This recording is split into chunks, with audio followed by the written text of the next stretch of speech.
Hello everyone. In this video, we are going to work with table functions. Today, we will be working with a data set related to product inventory, which consists of the following columns: product ID, product name, category, stock quantity, unit price, warehouse, reorder level, and last restock.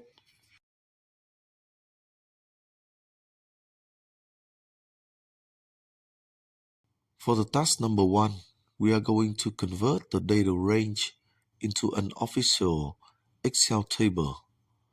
First, let's select the entire data range that we want to convert it into a table. We navigate to the Insert tab and click on the Table button. Alternatively, you can simply use the keyboard shortcut Ctrl and T. And next, a small Create Table dialog box will appear.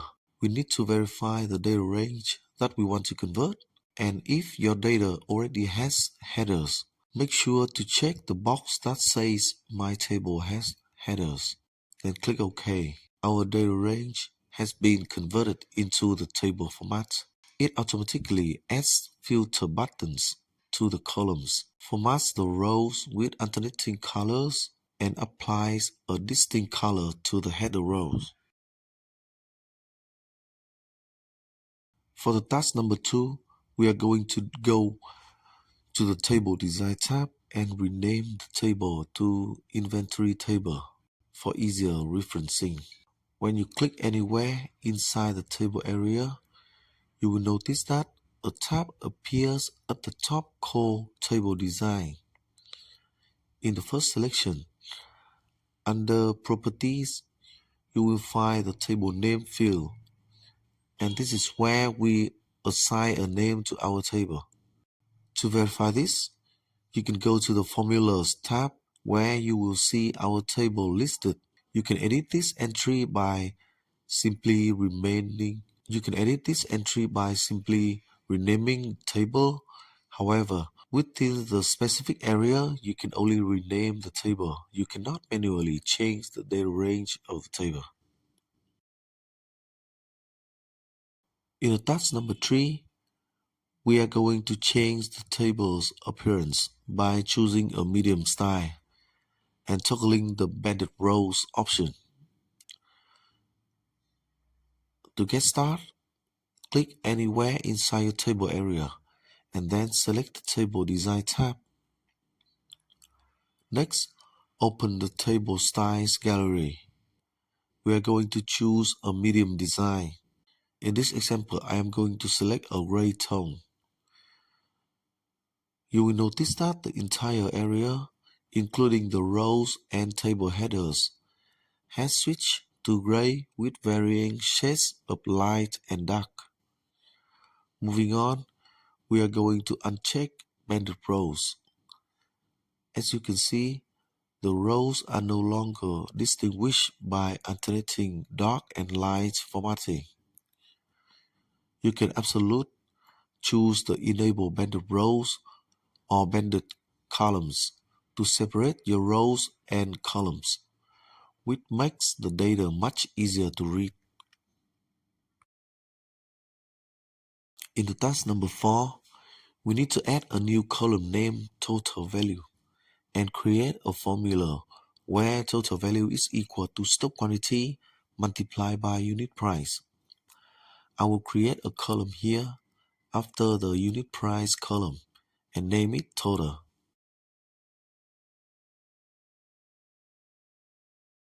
According to the instruction, the calculation in this column will be equal to stock quantity multiplied by unit price. You will notice that you only need to enter the formula in the top row. Within the formula operators, the name of the corresponding columns will automatically appear inside the square brackets. Because of this, we only need to input the formula in the first row of the table, and for all the other rows in the same column, the formula will be automatically executed. In the task number 5, We are going to enable the total row at the bottom and use it to find the sum of the total value and the average of the unit price. We come to the Table Design tab. In the Table Style Options section, I'm going to check the box for total rows. You will notice that the table automatically displays a total row at the very bottom. First, for the total value column, I want to calculate the total here, so I will click on the arrow next to the cell and select Sum.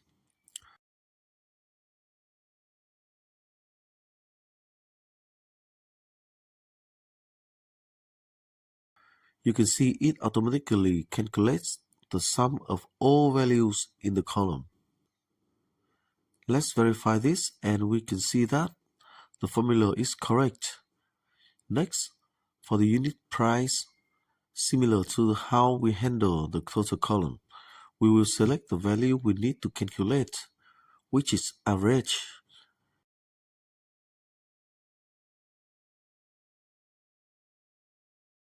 And you can see that in this column, the average of the unit price values has been calculated.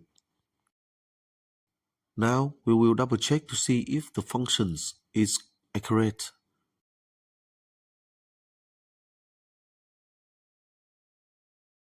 In the task number 6, we are going to add a new row at the bottom and observe how the table formatting and formulas automatically expand. First, let me go ahead and remove the total row. Next, I will press Enter and input data into the next row, starting with P008. As you can see, our data table has automatically expanded to include the new row. You can confirm this is by looking at the bottom right corner of the table. You will see a specific indicator there, a small arrow icon. Moving on, let's enter the data for this row. I am going to input the stock quantity and unit price. You can notice that the total column has automatically performed the calculation for us, so we don't need to copy the formula or type it out again. The remaining values function in the exact same way.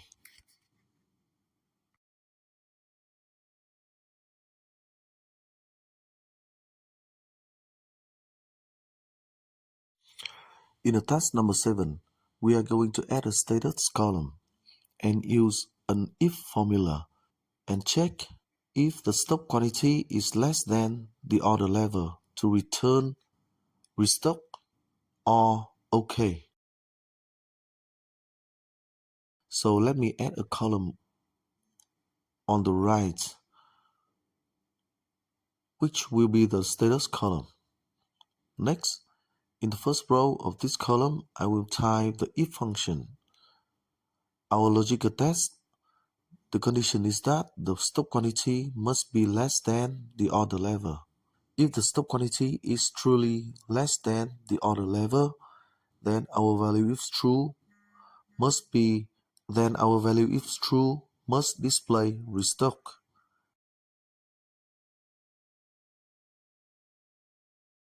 Otherwise, the value if false will display OK. And we close the parenthesis. You can see that the entire if function has automatically applied to all the rows in the table. Now, let's try changing the value of the stock quantity column to intentionally make it smaller than order level to see the result.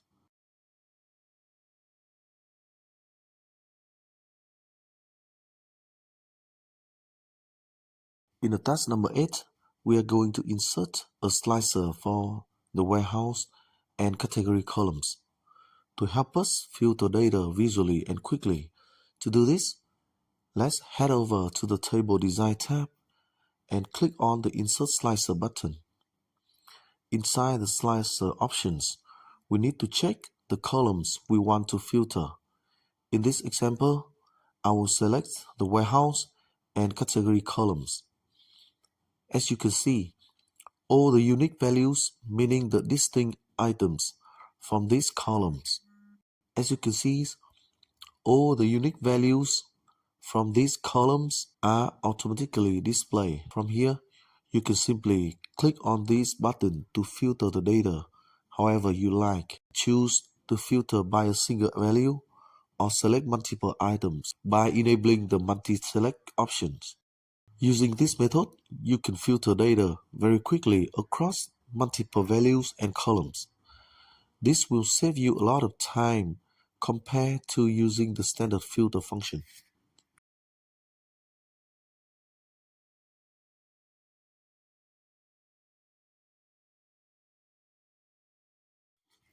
In the task number 9, we are going to use the Remove Duplicates feature available within the Table Design tab. To demonstrate this, I have intentionally set up the product P008 to have the same name as the P001, which is wireless mouse. And next, let's go into a table design and click on Remove Duplicates button. From here, you can choose either select all columns or unselect them. You must verify whether the box for My Data has headers, so the feature doesn't remove your table headers. After that, go ahead and click OK. And you can see, since the row for P008 has the duplicate name matching the P001, the P008 row has been removed.